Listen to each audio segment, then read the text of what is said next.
서로 축복하겠습니다. 당신은 약하지만 주님은 강하십니다. 주님께서 당신을 믿어주십니다. 할렐루야. 네, 오늘은 제8차 특세 14번째 시간입니다. 오늘은 가교 역할 전문가 안드레라는 제목으로 하나님의 말씀을 전하도록 하겠습니다. 어제 우리는 이 극과 극의 성격을 갖고 있었던 베드로에 관한 말씀을 살펴봤습니다. 정말이지 베드로는 예수님도 헷갈리실 것 같은 그런 성격의 소유자였습니다. 오늘 우리가 만나보려고 하는 사람은 베드로의 형제인 안드레입니다. 간혹 이제 안드레와 베드로를 놓고 누가 형이냐 질문하는 경우들이 있는데요. 성경 자체에서는 누가 형이다라고 이렇게 명확하게 언급되는 구절은 없습니다. 단서가 되는 것은 당시 베드로는 장가를 가서 장모님이 있었고요. 또 안드레는 총각이었다는 것. 그리고 성경에서 언급할 때 안드레와 베드로라는 표현이 없고 베드로와 안드레라는 표현이 거의 줄을 이루고 있다는 것. 이런 이유에서 베드로가 형일 것이다. 그렇게 추정할 뿐입니다. 우리는 이 두 형제가 같은 직업에 종사했었다는 것도 알고 있습니다. 둘 다 갈릴리 호수에서 고기를 잡던 어부였습니다. 그런데 성경에서 볼 수 있는 두 사람의 성격이 매우 대조적입니다. 어제 살폈던 대로 베드로가 다혈질적인 반면 안드레는 신중하고 온건하고 견실한 사람입니다. 베드로가 요즘 표현으로 좀 이렇게 튀는 사람이었다면 안드레는 마치 그림자 같은 사람입니다. 안드레라는 이름이 원래 남자답다라는 뜻인데요. 이러한 이름의 뜻과는 좀 달라도 많이 달랐던 사람이 안드레라는 사람입니다. 이러한 안드레의 삶을 성경을 통해 찾아보면 그가 항상 관심을 기울였던 아주 중요한 역할이 있었다는 것을 알 수 있습니다. 그것은 오늘 말씀의 제목에서 언급한 대로 이 가교 역할입니다. 가교가 뭔지 아시죠? 이 다리를 놓는 것이죠. 쉽게 말하면 A라는 것과 B를 이렇게 연결시켜주는 그런 역할을 가리켜서 우리가 가교 역할 그렇게 말하죠. 이런 점에서 안드레는 그야말로 탁월함을 보여주고 있습니다. 한번 생각해 보십시오. 우리가 베드로 하면 이렇게 떠오르는 일들이 많아요. 그것은 그만큼 베드로의 삶이 역동적이었고 또 뭔가 탁월함이 있었고 다른 사람보다 좀 나은 것들이 있었다 하는 이유가 되겠죠. 그런데 안드레 하면 어떻습니까? 이름은 많이 들었는데 이 사람이 한 일이 뭔지 잘 떠오르지가 않죠. 거의 없다시피 합니다. 그렇게 평범하다면 지극히 평범하다고 말할 수 있는 사람이 안드레라는 거죠. 그런 안드레지만 오늘 이 말씀 제가 여러분과 나눌 거지만 그런 안드레에게도 나름대로의 장점이 있었다는 것입니다. 그 증거를 이제 보도록 하겠습니다. 본문 35절 이하를 눈여겨보십시오. 세례 요한이 등장하고 있습니다. 세례 요한은 예수님께서 시작하실 공생애의 길을 이제 미리 예비했던 인물이었지요. 그가 두 제자를 데리고 길을 가다가 이제 예수님이 지나가시는 것을 보고는 뭐라고 말하고 있습니까? 보라, 하나님의 어린 양이로다. 사랑하는 새벽용사 여러분, 이 말씀이 무슨 말씀인지 아시죠? 이것은 예수님께서 장차 이루실 구원 역사에 대한 비유입니다. 자기들의 스승인 세례 요한이 이렇게 예수님에 대해서 말하는 것을 듣던 두 제자가 곧 예수님을 메시아로 믿고 따르게 됩니다. 그들에 관한 기록이 오늘 본문에 있지요. 한번 살펴보려고 합니다. 본문 37절부터 40절까지의 말씀을 함께 봉독해 보겠습니다. 두 제자가 그의 말을 듣고 예수를 따르거늘 예수께서 돌이켜 그 따르는 것을 보시고 물어 이르시되 무엇을 구하느냐 이르되 랍비여 어디 계시오니까 하니 랍비는 번역하면 선생이라. 예수께서 이르시되 와서 보라. 그러므로 그들이 가서 계신 데를 보고 그날 함께 거하니 때가 10시쯤 되었더라. 요한의 말을 듣고 예수를 따르는 두 사람 중에 하나는 시몬 베드로의 형제 안드레라. 아멘. 세례 요한을 따르다가 이제 예수님을 따르게 된 두 사람이 등장하죠. 그 중에 한 사람은 이름을 알 수 없고요. 여기서는 한 사람의 이름만 확인할 수 있는데 그가 바로 오늘의 주인공인 안드레입니다. 이 말씀은 예수님과 안드레의 그 역사적인 만남을 기록하고 있는데요. 예수님께서는 자신에 관해 궁금해하는 안드레에게 와서 보라 말씀하셨고요. 안드레는 이 말씀에 즉각 순종했습니다. 예수님께서 머물고 있던 곳에 찾아가서 예수님과 함께 시간을 보내면서 깊은 만남을 갖게 되었습니다. 여기까지는 저와 여러분이 주님을 만나게 된 과정과 그리 다를 게 없습니다. 저도 여러분도 신앙생활 하게 된 과정이나 이유, 사연들은 다 제각기일 것입니다. 그럼에도 불구하고 공통적인 것은 어떤 모양으로든 저도 여러분도 예수님을 가까이 하게 됐다는 것이죠. 그 과정에서 예수님이 누구신지 알게 된 것입니다. 이번 주일에 이미 말씀을 드렸지요. 예수님은 나의 구세주, 우리의 구세주라고 말입니다. 이것이 우리 모두가 갖고 있는 공통된 신앙 고백입니다. 안드레 역시 마찬가지의 은혜를 누리고 있었습니다. 그는 예수님과 함께 깊은 만남을 가졌고 그 만남은 가슴 벅찬 만남이었습니다. 무엇보다 구원의 역사가 일어나는 만남이었습니다. 여기까지는 안드레와 우리가 다를 게 없습니다. 그런데 이 자리에 앉아있는 사람들 가운데 우리 적지 않은 사람들이, 아니 이 땅 위에서 그리스도인으로 살아가고 있는 사람들 가운데 적지 않은 사람들이 거기서 모든 것을 마무리하고 있다는 것이죠. 내가 예수님이 누구신지 아는 거, 거기서 말입니다. 그 알미 구원의 이유가 됩니다. 그 암 때문에 감격도 기쁨도 체험합니다. 그래서 평생 주님 위에 살겠다고 결단도 합니다. 그런데 그게 다입니다. 물론 이 모든 것은 아무런 일도 일어나지 않는 것보다는 나은 것입니다. 훨씬 나은 것입니다. 분명합니다. 하지만 그렇다고 해서 만족스러운 것도 아닙니다. 예수님과 나의 만남이 진정으로 만족스러워지기 위해서는 저도 여러분도 그 다음으로 나아가는 안드레의 삶을 반드시 본받아야 합니다. 그것은 내가 받은 구원의 기쁨과 감격을 먼저 나의 가족들에게 전하는 가교 역할을 해내는 것입니다. 본문 41절 42절 말씀 함께 봉독해 볼까요? 41절 42절입니다. 그가 먼저 자기의 형제 시몬을 찾아 말하되 우리가 메시아를 만났다 하고, 메시아는 번역하면 그리스도라, 데리고 예수께로 오니 예수께서 보시고 이르시되 내가 요한의 아들 시몬이니 장차 게바라 하리라 하시니라. 게바는 번역하면 베드로라. 아멘. 할렐루야. 사랑하는 세배우사 여러분, 하나님의 구원 역사는 반드시 여기까지 가야 합니다.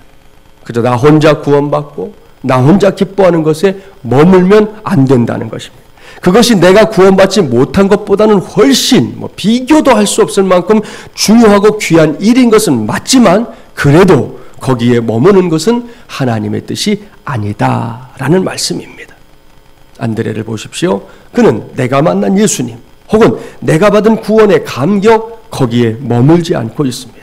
그는 자리를 박차고 일어났습니다. 자기의 형제인 베드로에게 냅다 달려가고 있습니다. 베드로에게 내가 메시아를 만났다, 내가 구원받았다 라는 사실을 힘주어서 그것도 확신 가운데 전하고 있습니다. 그 결과가 무엇인지 아시죠? 예수님의 이응자도 몰랐던 베드로가 예수님을 믿게 된 것입니다. 훗날에는 예수님의 수제자가 되는 영광까지 누리게 되었습니다. 이것이 오늘 본문에서 볼 수 있는 안드레의 가교 역할입니다. 내가 받은 구원의 기쁨을 사장시키지 않는 것입니다. 구원의 가치가 무엇인지 알고 거기에 적극적으로 반응하는 것입니다.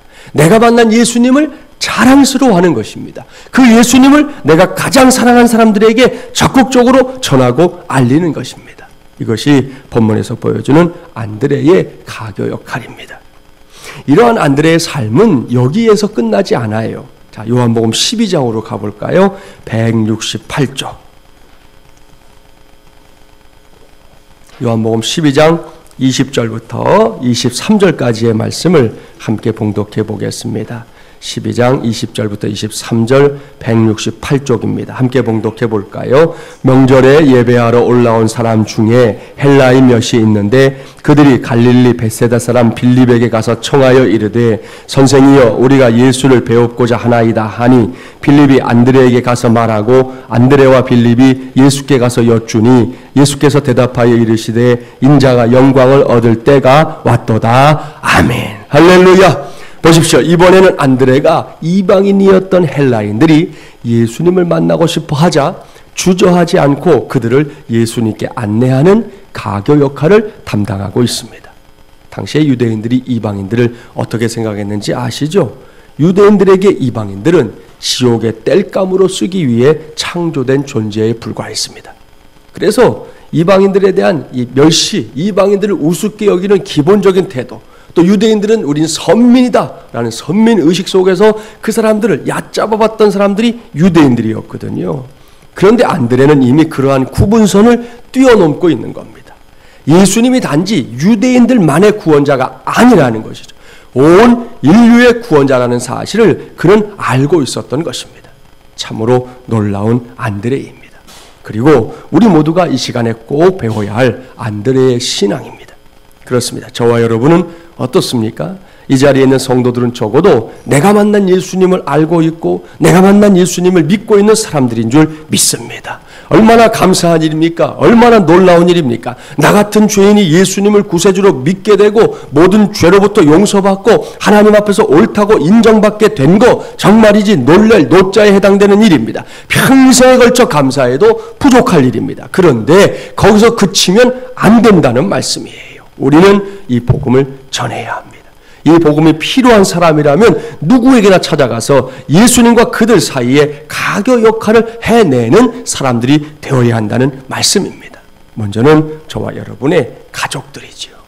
당장 나와 함께 살고 있는 한 공간에 머물고 있는 나의 가족들 가운데 아직 하나님을, 예수 그리스도를 모르는 사람들이 있다면 여러분, 내가 받은 구원에 머물면 안 된다는 것이죠. 반드시 그들에게 전해야 할 복음이 있다는 거 기억해야 합니다.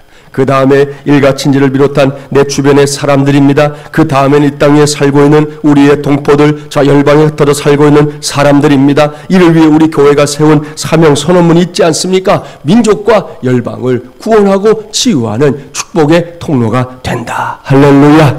2015년도 사순절 기간은 물론이고 이제 다가오는 부활주의를 기해서 예수 그리스도의 복음, 그 피의 복음, 그 십자가와 부활의 복음을 더 이상 부끄러워하지 말고 당당하게 선포하고 전하는 새벽 유사들이 되기를 주님의 이름으로 축복합니다. 그것이 안드레가 감당했던 가교 역할이었습니다. 이제는 우리 모두가 감당해야 할 이 시대 가운데 하나님께서 주신 귀한 사명의 가교 역할, 그것을 우리 모두가 해내게 되기를 바랍니다.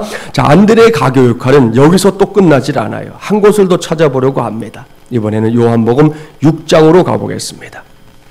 요한복음 6장은 우리가 잘 아는 오병이어의 기적이 기록되어 있는 말씀이에요. 그 사건 이미 잘 알고 있으시죠? 예수님을 따르는 무리들이 온종일 말씀을 듣다 보니 어느새 뱃속에서 꼬르륵 꼬르륵 거리는 소리가 날 시간이 되었습니다.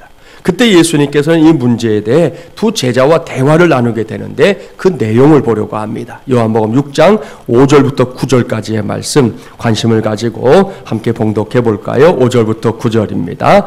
예수께서 눈을 들어 큰 무리가 자기에게로 오는 것을 보시고 제자들이 빌립에게 이르시되 우리가 어디서 떡을 사서 이 사람들을 먹이겠느냐 하시니 이렇게 말씀하시면 친히 어떻게 하실지를 아시고 빌립을 시험하고자 하심이라. 빌립이 대답하되 각 사람으로 조금씩 받게 할지라도 200데나리온의 떡이 부족하리이다. 제자 중 하나 곧 시몬 베드로의 형제 안드레가 예수께 여짜오되 여기 한 아이가 있어 보리떡 5개와 물고기 2마리를 가지고 있나이다. 그러나 그것이 이 많은 사람에게 얼마나 되겠사옵나이까. 아멘. 잘 보십시오. 예수님께서 무리들에게 먹일 떡에 관해 묻자 먼저 머리가 팍팍 돌아가는 빌립이 대답하는 거예요. 이 많은 사람들을 먹이려면 200데나리온의 떡이라도 부족하겠습니다. 라고 대답합니다. 빌립에게 있어서는 이미 이 모든 일이 계산이 끝났다는 거예요. 주판을 딱 튕겨보니까 이건 답이 없는 것이다. 뭘 해볼 수조차 없는 것이다. 라는 결론까지 내려버린 대답입니다. 이 말씀만 보면 빌립은요, 대단히 똑똑한 사람이에요. 뭐 요즘처럼 전자계산기가 있는 것도 아닌데 딱 보고 답이 탁 나오잖아요. 교회 안에도 이런 부류의 사람들이 있습니다. 앞뒤 좌우를 하나하나 따져가면서 과학적이니 합리적이니 때로는 세상에서 돌아가는 원리들까지 막 동원해가면서 어디에서는 이렇게 한다, 어디에서는 저렇게 한다 하는 주장을 내세우는 사람들이 있다는 겁니다. 저는 이런 시도들이 다 잘못된 것이다, 그렇게 생각하는 목사는 아닙니다. 교회 안에 이런 시도들이 필요한 일들 분명히 있습니다. 하지만 모든 교회 일들이 여기에 해당되는 것은 아니라는 거지요. 왠지 아십니까? 분명교 교회는 세상이 아니라 믿음의 세계이기 때문입니다. 그렇습니다. 세상에는 세상의 식이 존재하고 그것이 중요하게 여겨집니다. 인정합니다. 여러분도 그렇게 생각할 거예요. 그렇다면 반드시 거기서 한 걸음 더 나아가야 된다는 것이죠. 믿음의 세계에는 믿음의 식이 따로 존재한다는 것. 그것을 진심으로 인정해야 합니다. 그리고 믿음 안에서는 그 식을 가장 중요하게 여겨야 한다는 사실까지 확실하게 인정해야 합니다. 그래야 맞는 것입니다. 이것을 꼭 기억하시고 그렇게 신앙생활 할 수 있는 우리 모두가 되기를 바랍니다. 여기서 요한복음 6장 지금 본문을 다시 펼쳐놓으신 말씀을 다시 보세요. 빌립이 세상의 식에 능통한 사람이었다면 믿음의 식에 능통한 사람은 안드레입니다. 그는 언뜻 보기에 좀 멍청한 듯이 보일지도 몰라요. 그가 예수님 앞에 나와서 하는 말을 들어보십시오. 여기 한 아이가 있어 보리떡 5개와 물고기 2마리를 가지고 있나이다. 그러나 그것이 많은 사람들에게 얼마나 되겠사옵나이까. 당시에 그곳에 있었던 사람들의 숫자 아시잖아요. 장정만 5,000명. 그 많은 사람들에게 먹을 것이 필요한 상황인데 안드레가 갖고 온 것은 고작 한 아이가 갖고 있었던 오병이어가 전부였다는 것입니다. 그러니 이렇게 멍청한 일이 또 어디에 있겠습니까? 대부분의 사람들이 그렇게 판단할 것입니다. 심지어 믿음이 있다는 사람들도 그렇게 생각할 것입니다. 그러나 그렇게 단정하기에는 아직 이릅니다. 그것은 믿음의 식을 모르는 사람들의 생각이기 때문입니다. 세상의 것들에 익숙해져 있는 생각이기 때문이라는 것이죠. 요한복음 6장 10절 이하의 말씀을 보십시오. 그렇게 말도 안 되는 요 오병이어가 주님의 손을 거치자 그 많은 무리들이 먹고도 12바구니를 남기는 기적의 도구가 되었습니다. 할렐루야. 이것이 믿음의 식입니다. 그리고 그 식에 충실했던 안드레의 가교 역할입니다. 여기서 우리가 기억해야 할 것은 안드레가 오병이어를 가지고 스스로 뭔가를 해보려고 한 것이 아니라는 사실입니다. 그랬다면 안드레는 진짜 멍청이죠. 그거 가지고 내가 한번 어떻게든지 이 사람들을 먹여와야지 하고 막 동분서주하고 이리 뛰고 저리 뛰고 그걸 자기가 손에다 잡고서 자르고 그랬다면 그건 멍청한 사람이죠. 그건 바보 같은 짓을 하는 거죠. 안드레는 그렇게 하지 않았다는 거죠. 그는 보잘것없는 오병이어를 갖고 하늘과 땅의 권세를 한 손에 쥐고 있는 예수님께 나아갔습니다. 그렇게 가장 위대하신 분과 가장 보잘것없는 것을 연결시킨 것입니다. 그랬더니 기적이 일어났습니다. 역사의 길이 남을 놀라운 사건이 일어나게 된 것입니다. 사랑하는 새벽용사 여러분, 오늘 이 새벽에 저와 여러분이 안드레와 같은 가교 역할을 꼭 해내기를 바랍니다. 반복해서 말씀드리고 있지만 우리는 약합니다. 약해도 너무 약합니다. 더불어 솔직하게 말하면 우리는 악합니다. 악한 구석들이 우리 안에 얼마나 많이 숨어 있는지 모릅니다. 아닌 척하지만 사람들은 모를 것 같지만 하나님도 아시고 나도 알아요. 우리는 악합니다. 따라서 우리만으로는 해답이 없습니다. 해답을 찾고자 한다면 전능하신 주님과 나의 약함이, 전능하신 주님과 나의 악함이 연결되는 가교가 만들어져야 된다는 것이죠. 이 새벽에는 그 가교가 다른 것이 아니라 저와 여러분이 하나님 앞에 올려드리는 이 새벽 기도, 이 새벽 기도가 우리의 가교인 줄 믿습니다. 그 새벽 기도를 통해 하나님의 놀라운 능력이 이렇게 약하고 악한 저와 여러분을 통해서 확실하고 놀랍게 드러나게 되기를 바랍니다. 그래야 이 새벽을 깨우고 있는 의미가 있지 않겠습니까? 남들은 다 그저 단잠 자고 있는 시간, 나 몰라라 하고 그저 꿈나라에 가 있는 시간, 우리가 여기에 나와 있는 이유가 무엇입니까? 하나님의 그 능력과 나의 약함이 연결된다는 것을 믿기 때문이잖아요. 그것이 저와 여러분의 기도가 되어서 오늘도 하나님 앞에 상달하여 응답되었던 고넬료의 기도처럼 우리의 기도도 응답으로 채워지는 귀한 새벽이 되기를 주님의 이름으로 간절히 축원합니다.